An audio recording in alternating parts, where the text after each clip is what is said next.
नमस्कार साथियों, मैं Jaswant Singh Saini, Ludhiana electrical loco shed Ludhiana, vice president URMU. साथियों, हमें पता है भी आपका टाइम बहुत कीमती है और इसलिए हम वीडियो के माध्यम से आप तक पहुंचने की कोशिश कर रहे हैं।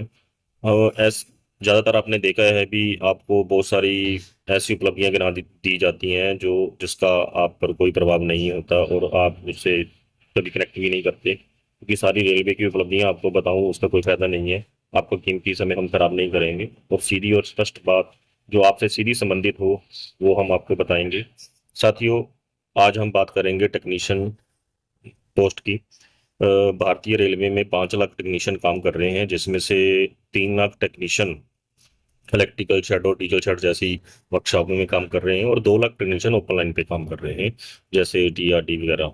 तो साथियों, ये जितने भी टेक्नीशियन हैं इनको 4 भागों में बांटा हुआ है, टेक्नीशियन 3, 2, 1 और एमसीएम, जिसे हम सीनियर टेक्नीशियन कहते हैं, जिनका जो परसेंटेज होती है जो डिपार्टमेंट में वो ऐसे होती है। अभी टेक्नीशियन 3 15% होते हैं और टेक्नीशियन 2 8%, टेक्नीशियन 1 51% और सीनियर टेक्नीशियन की जो पोस्ट होती है वो 26% होती है। साथियों, ये सारा डिपार्टमेंट अपने में ही घूमता रहता है, तो हमने ये डिमांड की है। साथियों, जो जो ये सारे टेक्नीशियन है ये इन्हीं 4 कैटेगरी में ही घूमते रहते हैं, टेक्नीशियन 3, 2, 1 और एमसीएम। कभी भी ये उसके ऊपर नहीं जा पाते। कभी जेई या एसएससी करने का चांसेस जो बहुत कम मिलता है लेकिन बहुत कम मिलता है, जो सफिशिएंट नहीं है। तो इनको सारी सर्विस इनकी इसी में घूमती रह जाती है। जबकि जबकि साथियों, टेक्नीशियन 3 से लेके अगर देखा जाए और एमसीएम तक काम सबका एक ही है, जिम्मेवारी एक ही जैसी होती है, फिर भी इनको 4 कैटेगरी में बांटा गया है। तो साथियों, एनएफआईआर इन टेक्नीशियन के लिए क्या सोच रही है, जो इनके लिए क्या कर रही है, मैं ये आपसे डिस्कस करना चाहता हूँ। जैसे कि यूआरएमजू और एनएफआईआर ने रेलवे बोर्ड के आगे कुछ डिमांडें रखी हुई हैं।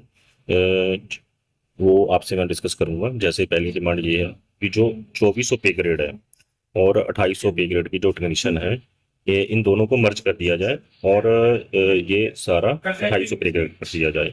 उसके बाद जो एमसीएम 4200 पे ग्रेड का होता है, उसमें कुछ 4600 पे ग्रेड के होते हैं, वो 4600 पे ग्रेड को अपग्रेड करके 4800 पे ग्रेड कर दिया जाए।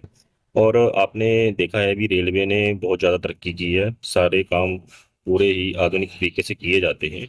इसलिए अब रेलवे में जो 1900 पे ग्रेड होता है, जहाँ 2000 पे ग्रेड होता है, ये इसकी जरूरत नहीं है।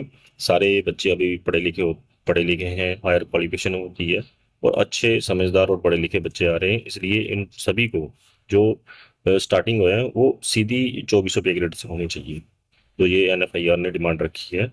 उसके बाद इनके रिस्क को देखते हुए टेक्नीशियन जो काम कर रहा है वो 25,000 हाई वोल्टेज के अंडर काम करता है और देश को चला रहा है, रेल को चढ़ा रहा है और सारे लोगों जहाँ और जितने भी आधुनिक उपकरण है उनकी देखभाल कर रहा है। तो वो रिस्क के अंडर काम कर रहा है। उसके लिए रिस्क अलाउंस और हार्डशिप अलाउंस की भी एनएफआईआर ने डिमांड की है।